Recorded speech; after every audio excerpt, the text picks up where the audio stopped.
do the BMW X4 and potato chips have in common? Well, they're both cases of brand extension. You take something that's familiar, you tweak it a little bit, and then you sell it to a different niche audience. Think of the X4 as the sriracha sour cream bacon version of the BMW X3. If you've always wanted a BMW X6 but you couldn't swing the payments, stop watching this video, don't pass go, don't collect $200, and head straight down to the BMW dealer. You've found your next car.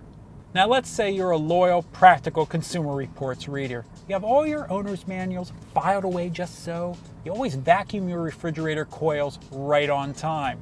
You'd rightly point out that the X4 is nowhere near as practical as the BMW X3.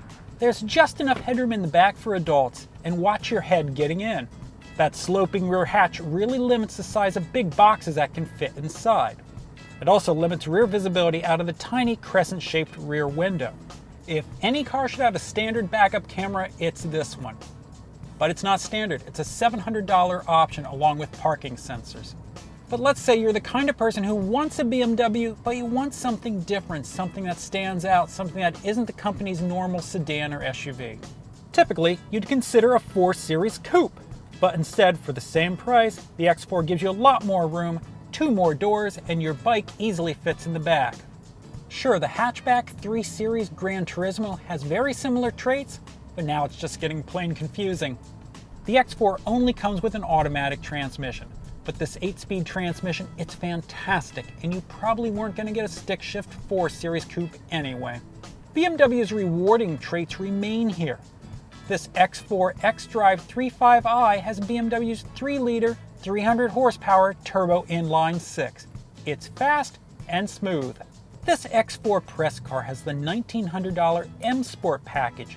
It has 19-inch wheels, dynamic damper control, sporty body bits, and terrific front sports seats. No surprise that, like the X3, the X4 is great fun to drive, especially when it's optioned like this. The ride is decent, but sometimes it gets a touch too firm, especially with this car's 19-inch run flats. More BMW traits continue inside. The cabin is very nicely finished, though the ivory white seats with red stitching, they're a matter of taste. iDrive keeps getting better with more conventional knobs and buttons, but navigating all of the on-screen selections can get confusing. Same goes for the infuriating electronic shifter. This X4 goes for $61,325. Now that's quite a bit of money for a small compact SUV, but it's also something of a guilty pleasure. So would I get an X4? Oh no, practical me would get an X3 with the M Sport package and that 6-cylinder engine. After all, like those potato chips, not everybody needs to like the chili chocolate crab cake flavor. And BMW market strategy means not everybody needs to like or even understand the X4 either.